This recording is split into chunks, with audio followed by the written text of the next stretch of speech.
Hello and welcome to Drop the Mic Podcast, where we discuss technology, theology, and all things in between.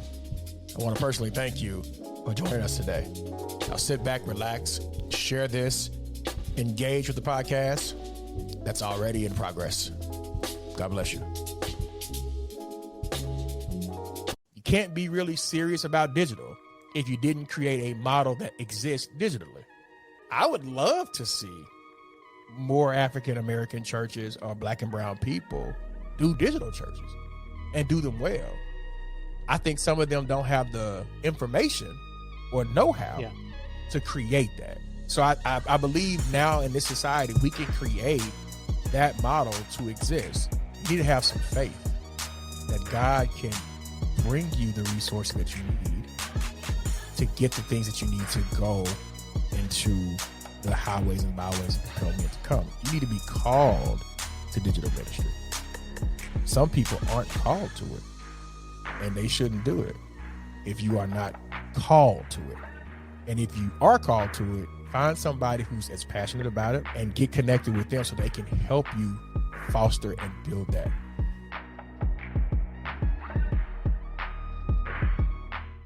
It's going to be an interesting conversation here.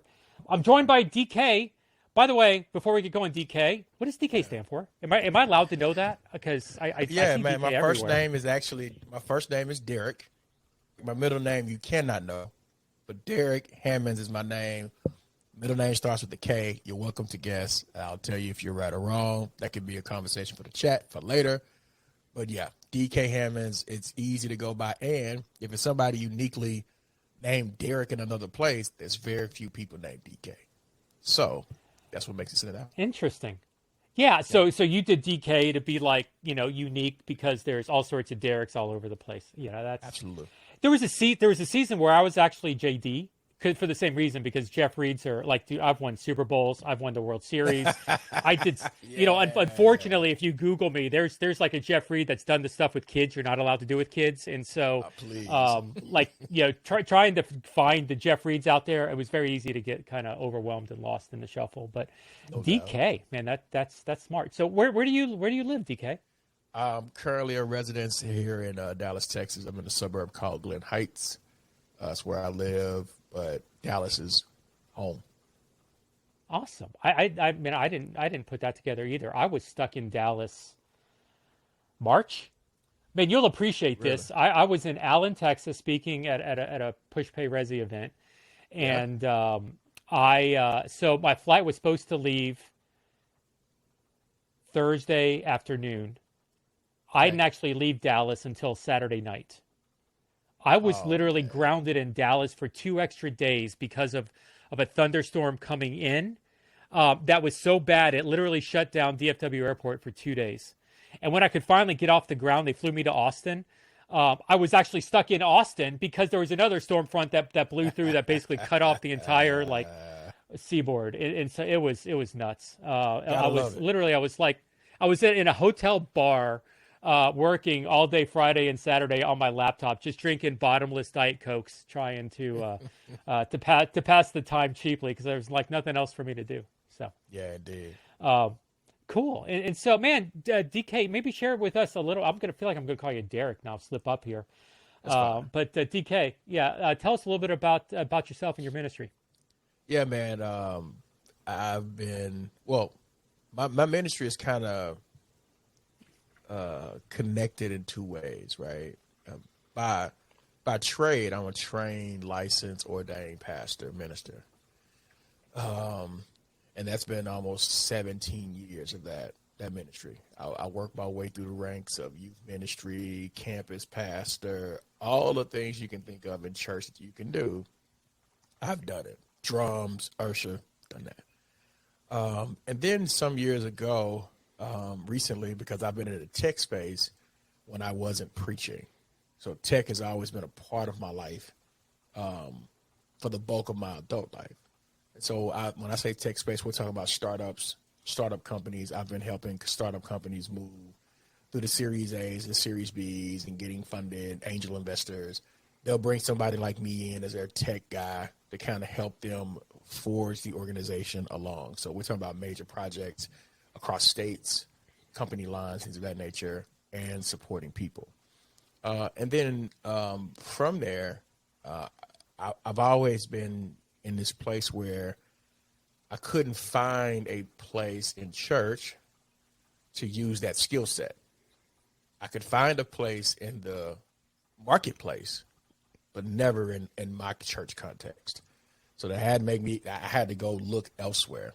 And then recently, Embassy City was a church that I was at. I'm working for myself as a contractor now, but that was one of the places that I worked at as a contractor, or as an employee, being their IT and systems manager.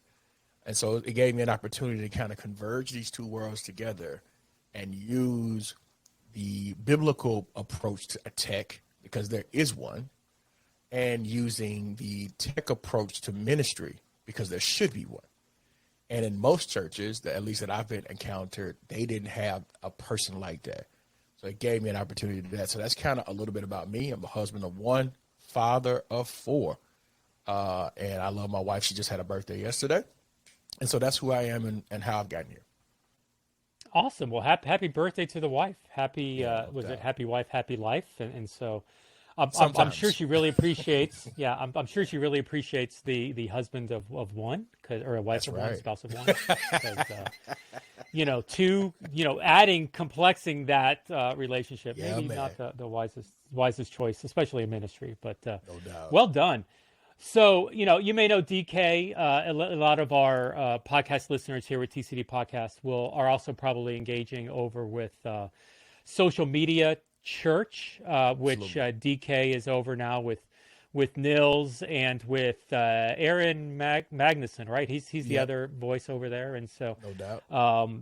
Nils has been here on the podcast several times, and we've worked with Aaron in the background on some projects and with some other vendors and things. And so definitely excited here to include DK in. And so I've been hanging out with him a little bit here with the live podcast doing on Discord.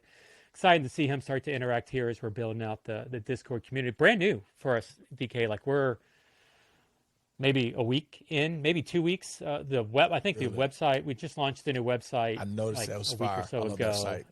Yeah, and it was funny. Like, the leadership team was like, "Hey, now that we're launching a new website, let's go to Discord." And I was like, "I don't know.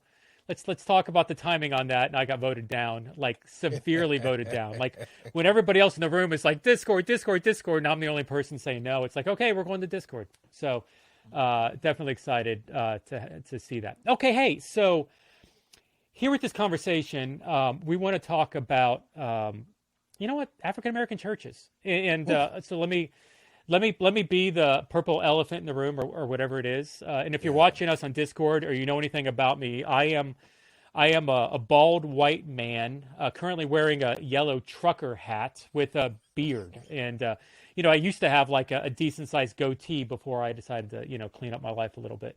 So I'm not the guy that probably, needs to talk about race. I want to be the guy that learns about race. And so I'm very much wanting to position myself as the learner in this conversation. And I almost want to put this disclaimer up at the front that I'm a little afraid to almost have some of these conversations publicly recorded.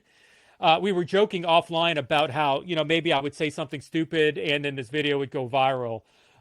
Because I would be the stupid, ignorant white man saying something dumb. And there's a very good chance that's going to happen. And that's not me intentionally doing it. It's just I'm kind of stupid. To be honest, this is my disclaimer. I live in Miami, Florida. It's where race is, we're 40% Hispanic, we're 30% white, and we're 30% African American. I've got friends here in Miami that are a mix between all three demographics. A white person marries a black Cuban, and what are the kids like? It's like race almost doesn't exist anymore, and that's not the norm, especially when we're looking at America. And so, while I'm like, is race really still a problem in this country? And then I see everything else that's happening in this country, and I remember, hey, you know what? Miami is like this. Florida, it's the diamond in the rough, so to speak. Florida. maybe, so some of the stuff, I'm not even going to get there because that would be some of the stupid stuff that I could say answering that question. But yeah, Florida definitely is leans a little more race friendly. Let's just call it that way. So, all right. I at least am looking forward to the conversation here with DK. And we're not running from questions. Yes, and we're not running from anything. Let's get to it. I'm not easily offended if something offends me. I'm gonna say, hey man, all right, and we keep going. Awesome. Oh, good. All right. Hey, so let's get in here. So I want to open up with this. Like, I told you, like, I'm very much there's a blended society down here in Miami. Like, the church that I went to was very mixed. I heard we brought in a speaker, and for the life of me, I don't remember who this guy is. I knew the name, but it didn't stick with me. And this guy from Chicago came in to speak on race, and he shared this vantage point that really church, like, he was for race, he was advocating for the segregation of churches, like having African American churches, having white churches, having Hispanic churches, that was actually the thing to properly do within churches, so that churches can be, so that people can worship in their context, worship within their demographics, worship within their style. Now, there's definitely some things within African American church, like true African American church, that isn't done by the white church. Hispanic churches have far different styles, and but a lot of what I'm used to seems to be more blended. And actually, my ministry story, we've tried to create blended approaches, although sometimes, like, it was a bunch of white people and the token Asian guy that was just like in the neighborhood. I would love your take. Like, is it better for us to be, I'm using the word segregated, that may not be right, separated, or is it better to be blended? Like, when you look at church, physical church, and race, what are you more comfortable with? Well, I'll be honest with you, because I've worked in both contexts and I've served in both contexts. And while I would say African Americans would love a blended approach, what happens is when they go into said spaces, the spaces aren't safe for them in terms of context.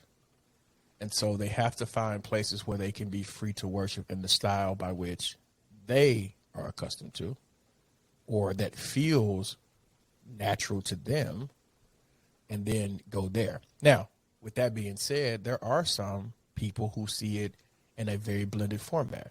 So to me, it's not a one size fits all, to answer the question direct. It is, what is your preference? What do you feel led to do? There are some of us who feel led where I need to be in a predominant church or predominant race church. Then that's where you want to go. Cool. And sometimes it just happens that way. You're not even paying attention to it. It just naturally happens that way. And then other times it is, this is what I need for the sake of my own personal safety. This is what I am used to. And this is what I'm going to choose based upon that.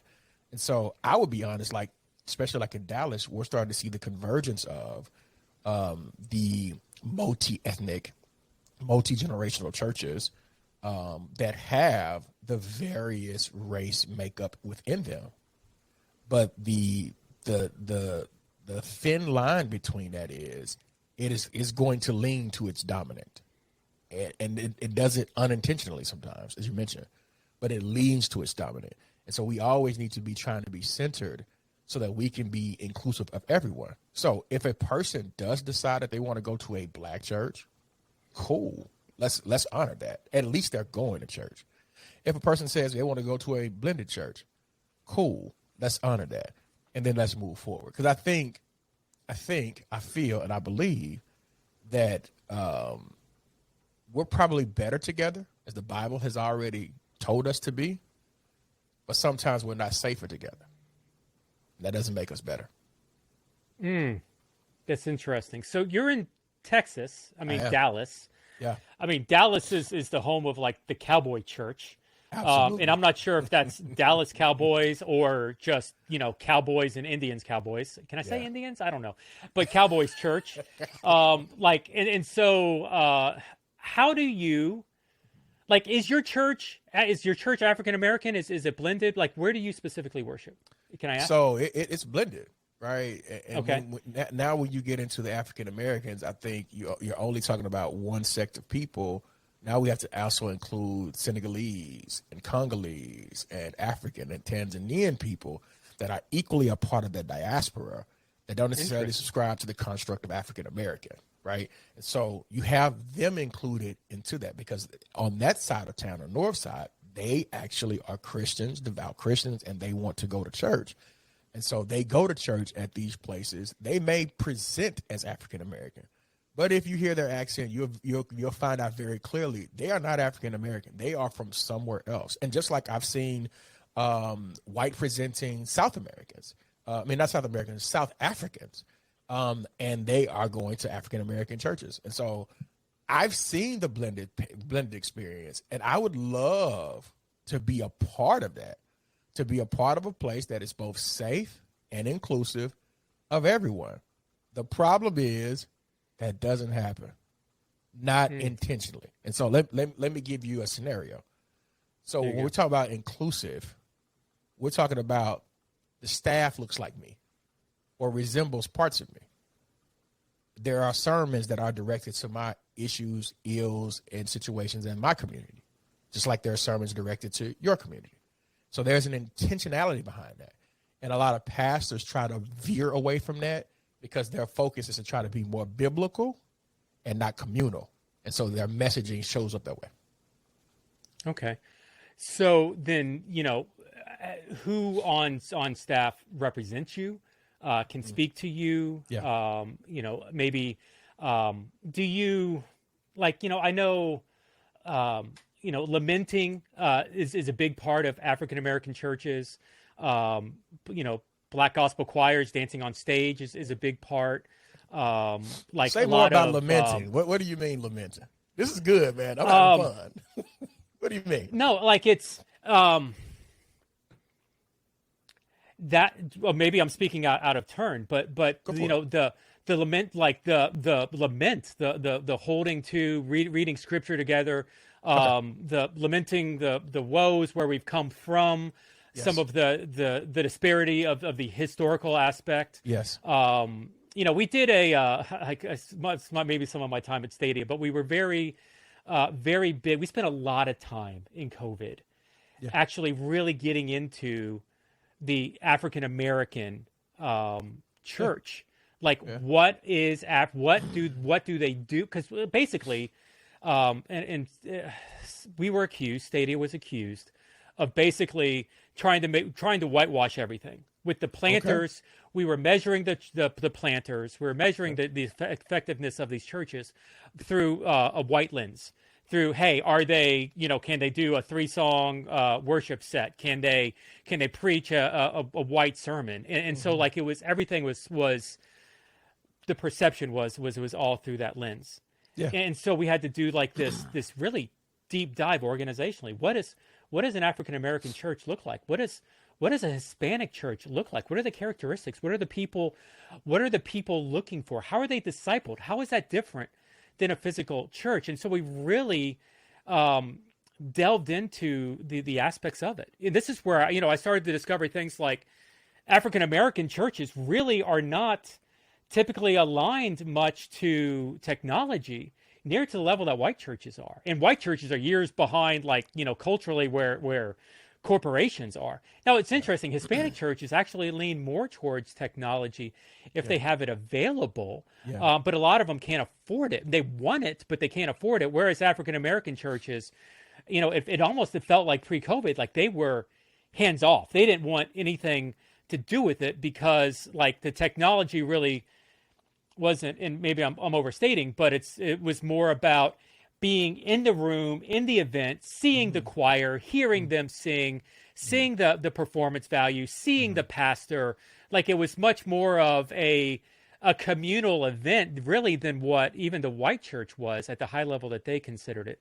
it Yeah, physically. brother. Like, I think go for it. I think you the last statement you mentioned, and I love what Whitebeard is saying in the chat. Try to find a good Easter movie that is for a black church. It doesn't really exist. That's a powerful statement, and that's a real statement. Because I hadn't found one myself. But I think the last statement that you mentioned about community for our people, and I would say, and I'm including anybody that is for justice for everybody. For our people, it is about community. And the understanding for some leaders is digital divide impacts community. And we're absolutely terrified of digital divide. We don't know enough about it. There isn't much information. So shout out to people like Breonna Parker, who is really doing the work in this area to give us numbers about African-American churches and people. But there's not really, and I even say Barna Group is doing, they're attempting to do a better job at representing that. Yeah. So I want to make sure I make that clear too. So just having that information is really, really important. And some pastors, when COVID hit, were really terrified about how to pivot to the next because they were used to people just automatically showing up. It didn't require work. These people would be there every single Sunday. And so now I have to do something different that I'm not prepared for, that I didn't think about, that I don't have the financial resources to gain. I'm kind of stuck. So I do need help here, and I don't know where to start to get the help. So these conversations should have been happening, but I think of African-American churches. I think of the small church that has only 50 to 100 people and they're all family. They can't afford a Resi setup, Raider Ray setup that's $900, a computer from Mac that's $2,000, a switcher that's another $1,000, and then 3 cameras that are Canon Reds. It's another $3,000 or $4,000 a piece. That's not, unfortunately, they can't afford that. And that's just how the makeup is. Now, here's where partnerships matter, and you can do this and be an ally without trying to bang the actual bail. Hey, do you need help? I see you need help. Here are some resources. Allow me to provide them for you. I don't need nothing from it. You ain't got to post me on social media. That is not required of me. Allow me to just help you get where we are. And then we can move forward. Watch this as a community. What happens is when you have Anglo-Saxon churches, they move ahead and not try to pull us or other people with them so that we can move ahead in communities together. It is always, let me get ahead, let me forge, let me conquer, and then y'all can get it by your bootstraps along the way. And that's not always a good philosophy, but I understand why you do it, because you're going to be looking out for your people, whoever the people are in your context. And I respect that solely. So there was a divide line, a digital divide, and it does impact the people who are unfortunately not financially there. And we have to acknowledge that, right? And I know there are some organizations, I think like a Southern Baptist Convention, that help with digital. I know those things exist, but everybody can't get a hold to those resources. And so that puts people behind. Now, I'm going to say this. You can stay behind or you can make some adjustments. Facebook allows you to pull up a stream on your phone, turn on your phone, plug it into a wall, and there you have live stream. It won't be perfect. It won't look like everybody else, but it'll be yours. And nobody was willing to forge that line and say, at least let me try it. We're just sitting around waiting to see who would do the next thing better. Try where you are, start where you are, and God always provides the increase. Yeah, you know, I had a pastor friend. I was actually friends with the executive pastors, an African-American church here in South Florida. Maybe 1,000, 1,500. Was much larger, has shrunk over time, has decreased in size. And the executive pastor wanted me to come in and talk about online. This is pre-COVID. And so came in, met with the pastor, walked the facility, talked Cast Vision for digital. Yeah. And, I remember the pastor getting really excited. I've told this story several times, but Jeff, I want to see my message preached around the world. He was very specific with this. Jeff, I want to see somebody accept Christ and get baptized because of my sermon in Ethiopia. And I kind of chuckled about that with him. And I was like, hey, that guy that gets baptized in Ethiopia, what happens after he gets baptized? What happens to him? And the pastor looked at me and he's like, I don't know, Jeff. That's really not my problem. And it was pre-COVID. I mean, to be honest, like that was not that uncommon of a mindset pre-COVID. Mm-hmm. But I really had this opportunity to sit down with him and cast vision towards digital discipleship and what church can look like more than just that one piece. So let me just ask, like, why does and maybe I'm stereotyping all African American pastors, so forgive me if that's happening here, but it feels like African American culture struggles to connect with digital community. Like, it was interesting, pre-COVID, the majority of online viewers of church services on Facebook was African American women. Like, they would view content, but leaning into community and engagement, it feels like African Americans kind of struggle in that space. Would you feel that's accurate, or do you disagree? And maybe why or why not? I think that's about exposure. Okay. I don't necessarily feel like that's accurate. I feel like we don't have the digital discipleship programs understood to on-ramp and off-ramp people from the actual digital experience into our worship experience, right? Or into a church setting or a small group. But you are right. We consume a lot of this digital. To be honest, sometimes we make it cool to be on digital because of the things that we do and how we just make digital move. So that's about exposure to other aspects. Like, I did a whole 2 years where I immersed myself in multi-ethnic culture to see how it was and if there was a difference between this one and that one. And let me tell you, it ain't much difference between you and me. But here's a bigger difference, and that is the digital divide, because it impacts the disproportionate race and culture of people more than it impacts the dominant culture. And so we have to be cognizant of that. Now, watch this. You're right. The women, they consume this at a high rate and a high clip all the time. And I can tell you, brother, there are a lot of African American churches running live streams now. Not the whole totality, but a great deal of them are using the live stream. But they don't know much of how to integrate them into their day-to-day walk in terms of creating digital discipleship models. And insert a person like me, where I have lived these experiences, I've been a part of those, and I understand how these makeups work in a church setting, whether it be an African American or a multicultural, and we are more the same than we are different. Again, as I stated, the divide is what it is.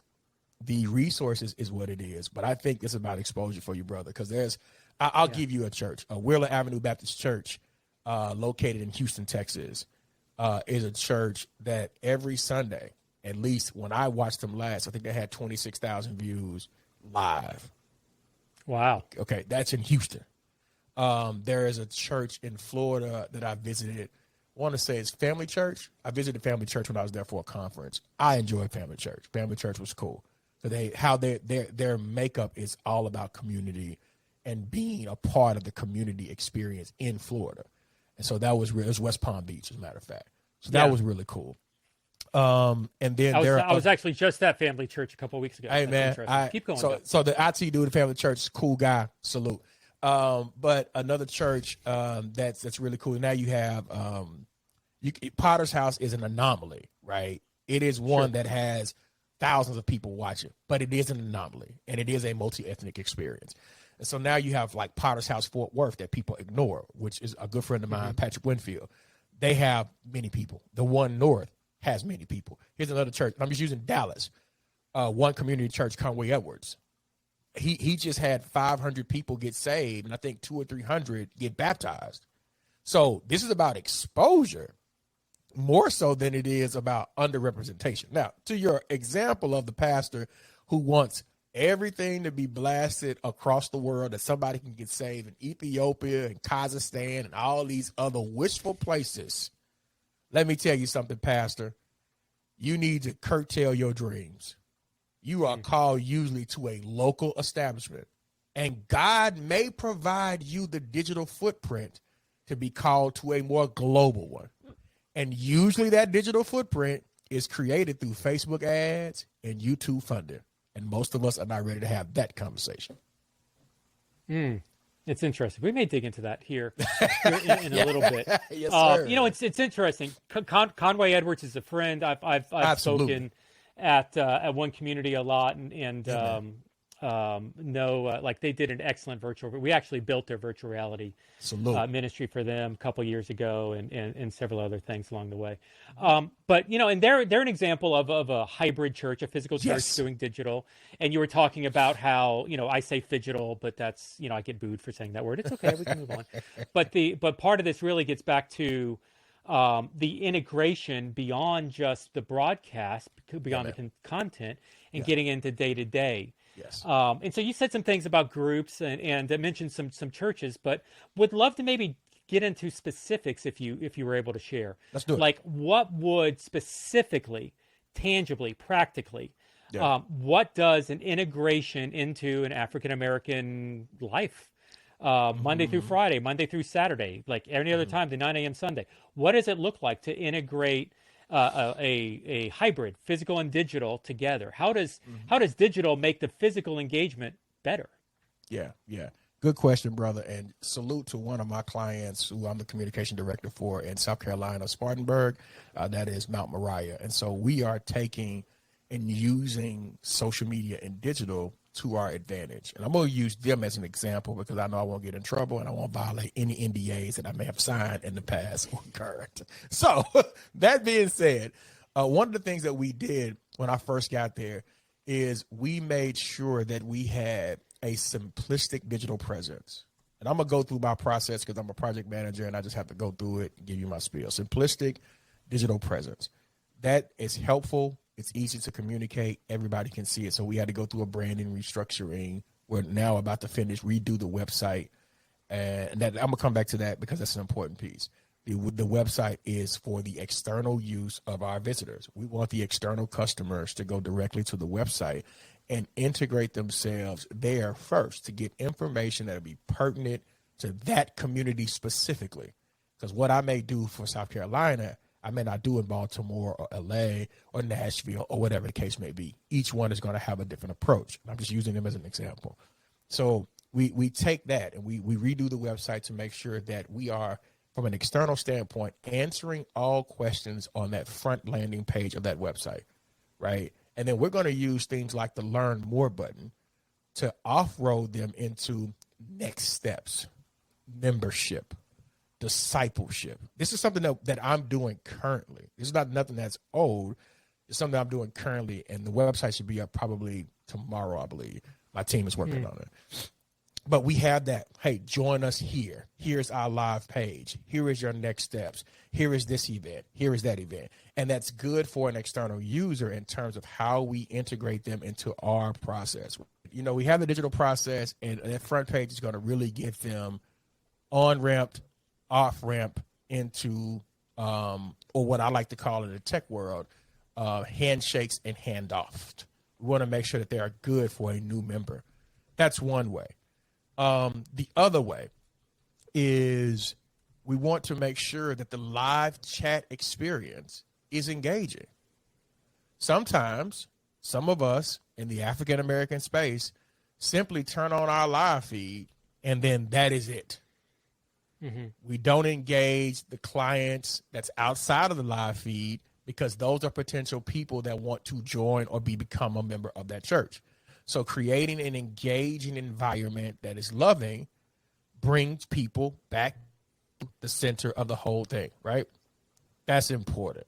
Cool. So once we've done that, now we're going to ask I'm going to get right there, brother. We're going to ask them to say, hey, would you like to become a member? And we're going to have a digital process for those who are in-house and external. And that process is going to route them to something called either adult ministry or assimilation. Okay. That is the whole target. We're trying to reposition people back into the local church. And if the local church has a online campus pastor, then we're trying to get them fostered in the community so that now we take a right turn and we say, here is our Facebook group, or we say, here is our Discord group. And then it's going to be our small group, and we're going to build and foster this connection in that manner. So those are a couple of ways in which we are integrating the digital discipleship model. And I think the last and most important way that I am going to be really big on coming forward, and that is setting up ways where the pastor doesn't have to repeat his or herself. And that means we need to create learning models, learning management models, so that people can watch and become members digitally. You can't be really serious about digital if you didn't create a model that exists digitally. And so now if we have an LMS system that is within the website, we can track milestones, we can track progress, and we can track you and give you the information you need.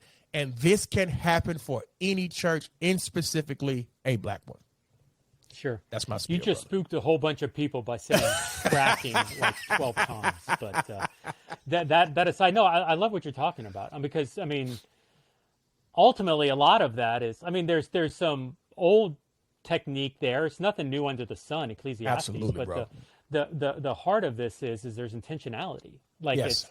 we are intentionally going to use this technology for this benefit. And, you know, you've said several times to drive people to physical buildings for that. And, you know, there's a lot of churches that do that. Now, we'll get into this a little bit. We work with digital churches without buildings. But the fact is that there's far more opportunities for physical churches to better engage people digitally than even the amount of digital churches that are out there. And can I say this, Jeff? Can I say this, Jeff, before you go ahead, man. there? Because I would love to see more African American churches or Black and brown people do digital churches and do them well. I think some of them don't have the information or know-how to create that. So I believe now in this society we can create that model to exist that Jeff and I are speaking about. You know, there was T.D. Jakes is, what's the Potter's House, right? That's T.D. Jakes in Dallas. Uh-huh.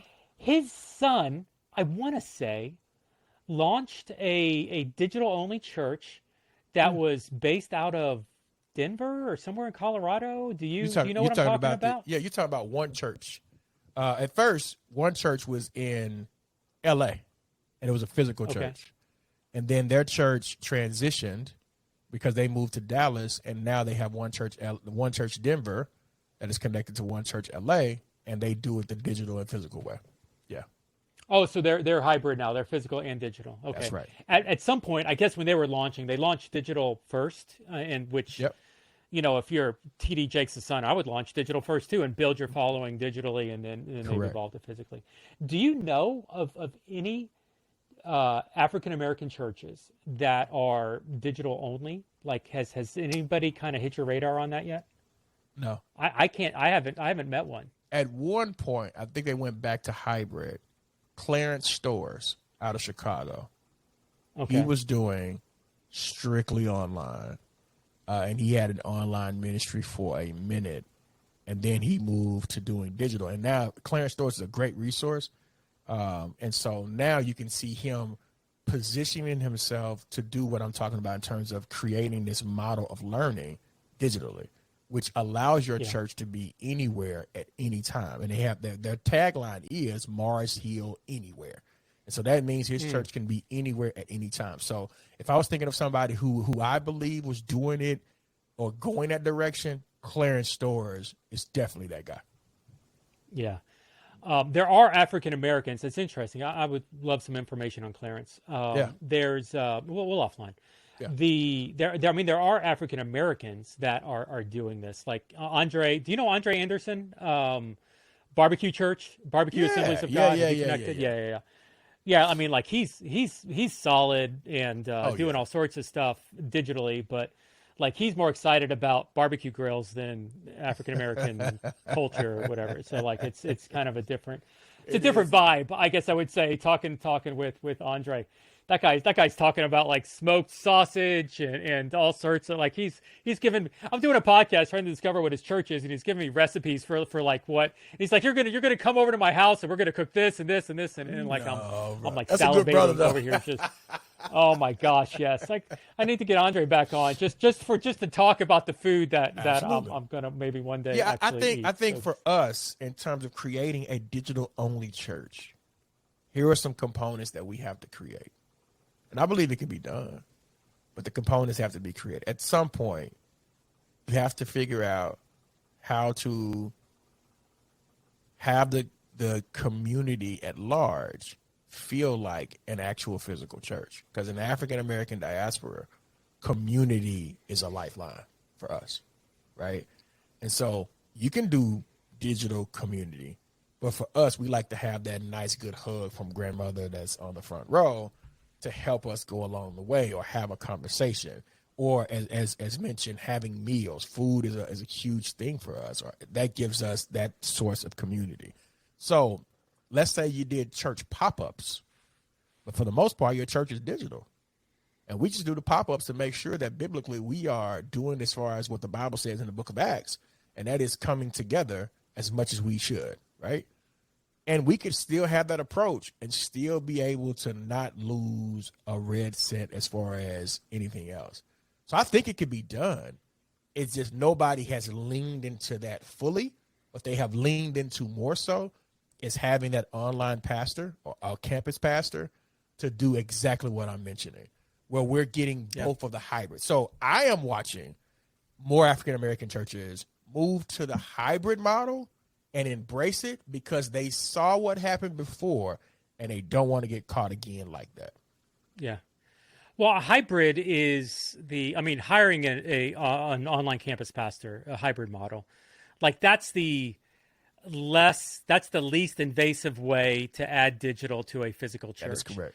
Let's hire a guy. Let's make that his problem, and watch him succeed or fail. And if he fails, we'll find somebody else. But like it's I don't have to really rethink things. It's not going to impact physical. We just put cameras in here, we record, and somebody pastorally cares for the people that are not in the building. And that's not to discredit. Like for many, that needs to be the step for today, because we don't want to re-engage, we don't want to rediscover, we don't want to have to re-experience COVID all over again, and what it was like to be locked out and caught without some of those issues. Would there you is say another lady? I'm saying this, Jeff. There is another lady. Go ahead. And she used to do it. I think she still does it. She's a doctor, I think somewhere in the Midwest, and I'm gonna get her name wrong. I'm trying to look it up real quick, but I think her name of her show is like Pink Robe Chronicles, and she would do an actual worship service and experience in her robe, and it would be 300 or 400 people there. So I've seen it. Yes, sir. I've seen it done. And I want to say, I have to get the name and I'll put it in the chat later, but definitely it has been done even prior to COVID. Definitely has been done. Just hasn't been done at a more prevalent, it didn't break the algorithm, right? They weren't over there doing something really crazy.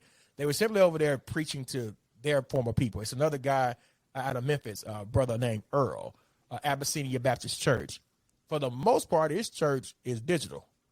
Like I just saw him preaching on the beach Sunday, right? So there are some doing it, but not at the rate that we would want to see them at some of these major ministries. Yeah, there it is. My man got it. Melva Sampson, Dr. Melva Sampson. She does it. My man, hey, we got to connect, bro. You all right? She does it for sure. Are the majority of churches, African American churches, would you say the majority at this point are comfortable with a hybrid model? It's interesting. Like PushPay stats recently. Let me put some grounding into this. 91% of churches that PushPay interviewed are streaming services online. 90% are hybrid, would consider themselves hybrid. Like 9 out of 10 churches in America today would consider themselves hybrid. Do you think that carries over, or something close to that carries over in African American? What do you think the stats are? Yeah, I would bring up Breonna Parker's stat that she put up. I don't have it on me. I may be able to bring it up in a minute. But I feel you put that on Facebook recently, right? Yeah, right. yeah. Yeah. Dr. Breonna Parker, she does the research on African American churches. She is, to me, the GOAT when it comes to that information. And I don't mind referencing to her because, look, man, she's done the research and the legwork necessary. And here's what she says. This is on Black Millennial Cafe. If you want to look it up, Dr. Breonna Parker. It says this: 41% of Black church members say they want to continue with virtual church. Digital ministry can't be ignored. 59% of Black church members are only willing to commit to returning to church in a hybrid model. Now, I've seen that Pushpay report, and my fear is that it was probably one-sided. That's my fear. I'm not sure, and I'm not judging them if it is. I do not know. I don't have a direct connect. I just feel like they may or may not have gotten it and represented everybody well there. But I know she's attempting to create the narrative to show people, here is what these groups of people desire. And they do desire a church that is a hybrid model. And so if they desire a church that's hybrid model, then we have to pay attention to that. We can't ignore that. We have to set things in place. Here are a couple of things that you want to set in place if you're an African American church and you're listening to me. First thing is, you want to make sure the video quality is aesthetically pleasing. You can no longer risk having these fuzzy pictures and expecting people to stay on your live feed at any time. It's not happening. You want to make sure your sound quality is up to standard, right? Your sound quality is important, just like your video quality is important. And here's the most important thing once you get done with the aesthetics and how it look. You want to make sure that your pastor is preaching about something. Now, I know this is going to be risky and it may get me in trouble or cancel, and I'm braced for both of them. Some of these pastors that want to go digital should not go digital. They should close down their digital and just preach to their community church because that's what works for them. Some of these things should not be seen or shown. They should be put behind a paywall or saved later at a different time for other people to experience. So to answer the question, absolutely. Here's what the church is saying. We want to have variety. We want to be able to experience church both in person and if I'm on vacation. I want to be able to take church wherever I go. And some of these leaders aren't on board with that. I had a pastor once said to me, and I love when they start the statement off like this because it's funny. You know, being a member has its privileges. And so, yeah, you see, we used to joke. I know I do, man. I love it. We used to joke. It's like being a church member, that won't even get me like a free fry at McDonald's. Come on, man. Anyway, that's funny. That's good. Yeah, so being a member has its privileges. Member has its privileges, and one of the privileges should be that this is what the pastor said, one of the privileges should be that you should show up to church, and you shouldn't do digital. And then his mind changed when he received a check. You got what I'm saying? So now it took incentivization, if that's a word today. You were incentivized by the check, and now you're saying, okay, let's offer something for digital. Because I see that giving is coming. Giving has been there. Yeah. Maybe if you teach about something, giving would go up. I'm off of my soapbox now. Those three things awesome. You need. So go ahead and send any hate mail to DK at. No, it's all good. That's not even the worst thing that I've said this week. So you're fine. Yes, sir. That's so good, man. That's awesome. What a couple more questions. Yeah, man. How do we change and get more adoption, more understanding yeah. Of digital? Like It's funny, like Whitebeard works for an African American church. You know, others have some connections. You know, within that, even in our audience, there's going to be people that work at or are connected with African American churches that may or may not be supporting this. Like, what needs to happen? What's some practical things that we can do to kind of pivot here? I've been waiting for this question. So here's what I think. Here is a way. Here are some things that we need to do in no particular order. Number one, we need senior leadership to embrace the change. The fight is not the people. My conversation in consulting is more so of senior leadership and their fear, or the fear of the unknown for them, and not knowing or educating themselves about what could be if you would allow it. Right? Cool. You need to have some faith that God can bring you the resources that you need to get the things that you need to go into the highways and byways and compel men to come. You need to be called to digital ministry. Some people aren't called to it, and they shouldn't do it if you are not called to it. And if you are called to it, find somebody who's as passionate about it and get connected with them so they can help you foster and build that. I think partnership is a huge thing for me. And so I do my best that while I work for these various churches, is that I always set time. This is kind of what my podcast is about. It's kind of what my connection with SMC is about. I'm always setting time to get information that I'm learning and put it out there into the atmosphere, because I know there's somebody who is listening that don't have the resources to afford it, but they're thinking about it and they're dreaming about it. And I'm having a conversation about it. And this is my communal give back. Every single time I do something for anybody else, I am bringing information for all of us to consume to move ahead if we so desire. So partnership is important. It's one of the critical pieces. And then I love the church that was in Oregon recently, who made a bold declaration that said they weren't called to a live church experience. And we did a recap on that. And I loved his, after I heard it a couple of times, I loved his approach. We are called, he said, it is Oregon and the kingdom of God. That is the in between. And so if you feel like you are called to something more global, then your ministry should reflect. If you are not called, then your ministry should reflect. And that's how we should put it. And we shouldn't demonize people who want a more robust experience from the digital to the physical. Yeah.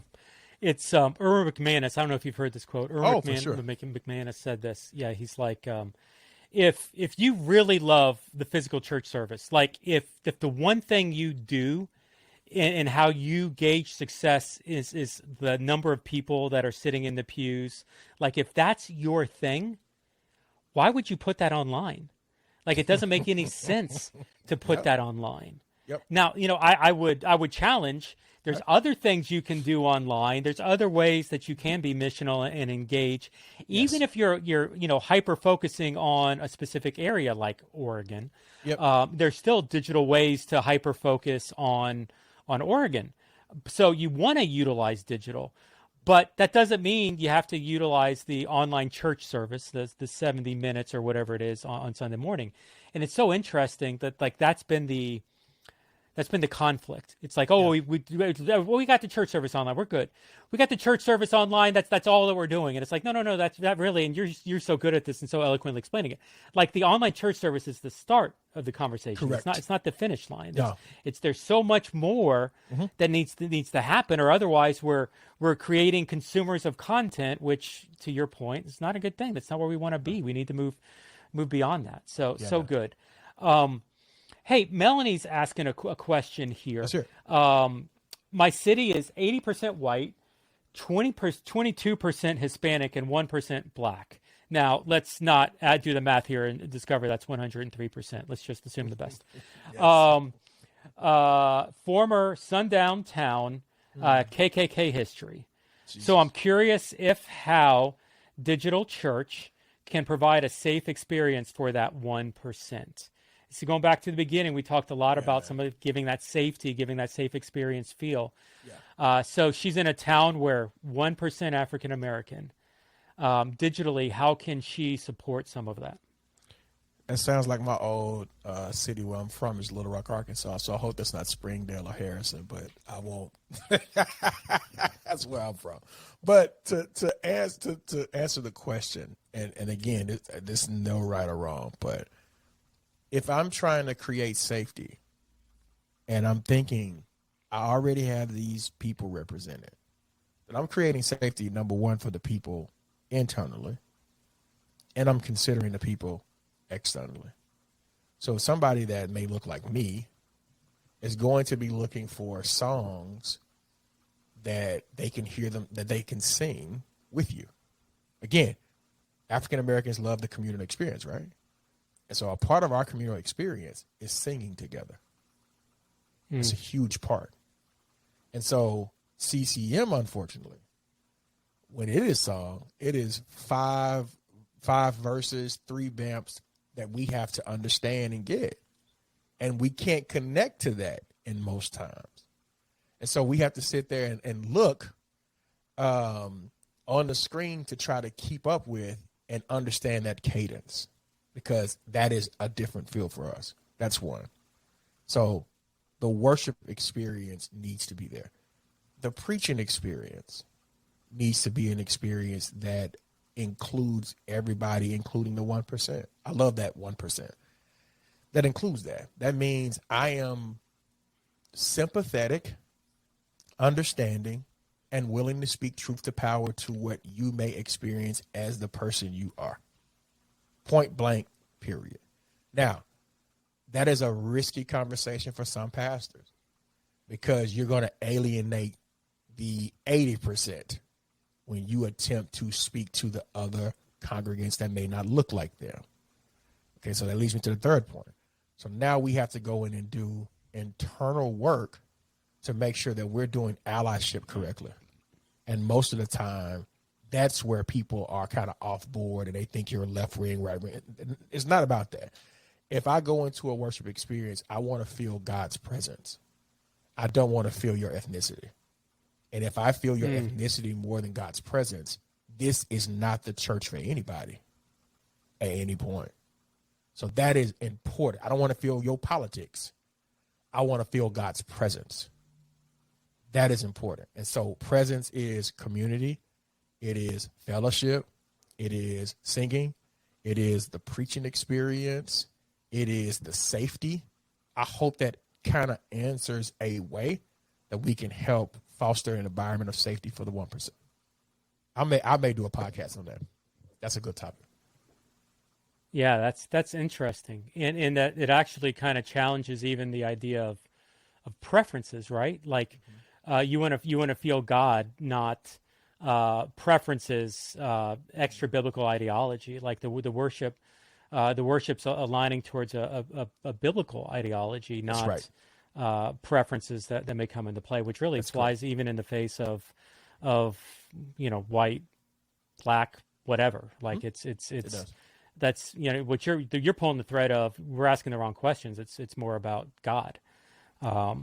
Yes. Have you? What's a good book? Like there's on this maybe that to really expose the African American culture and Bible and scripture. Like I'm trying to think, is reading the Bible Black or reading the Gospel Black is something that I've read historically. Is there a book you fall back on or encourage some of your friends to read?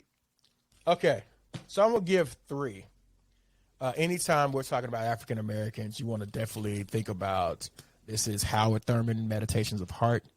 This is going to be, he's what's called a Christian mystic, but he definitely is going to represent, and you can hear a lot of his sermons on Harvard. He has a listening room on a Harvard seminary page. Definitely a good read. This is not a good one, but I grabbed it, so I feel like I'm gonna share it anyway. This is more of a leadership book. It is Leadership in the Age of the Quick Fix. This is a seminary text that I have. Let me move this down. Sorry.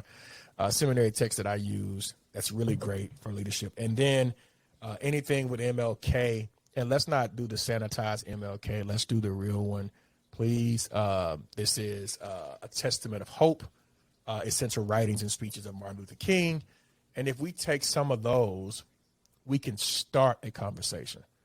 I would say find a good brother or sister who you can just share with. I love my seminary people at Phillips Theological Seminary in Tulsa, who I have allies there. And we have conversations like this, and they're willing to do the work here. And I love that you say bring up the reading, because it's going to require you to do work. It's not going to be one of those places where you're going to have to do some work to unearth some things and do away with some things in order to understand. I would even say, man, attend a worship experience. Get that in your spirit. Just go there just to see for yourself what we're talking about.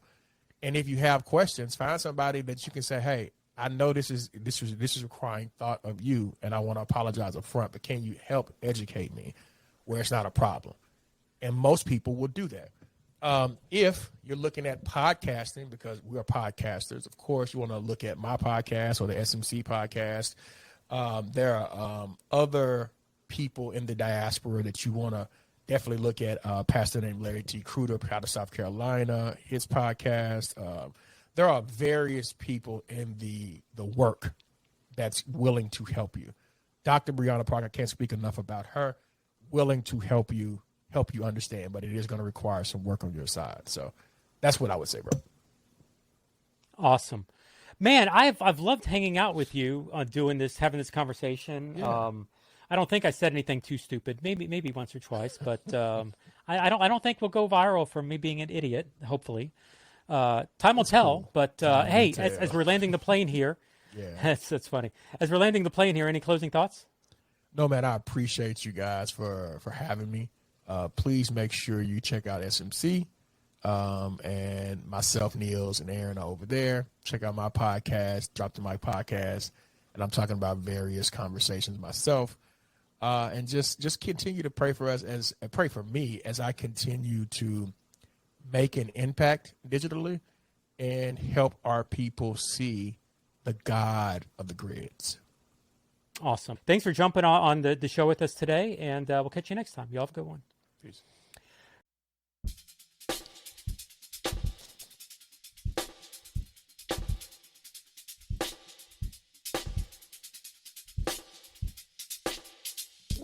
Thank you for listening to today's podcast. My hope is that the podcast added value to your life. Please, please, please subscribe from your favorite application, leave us a review, and even follow us on YouTube for your up-to-date information. Thank you. Peace.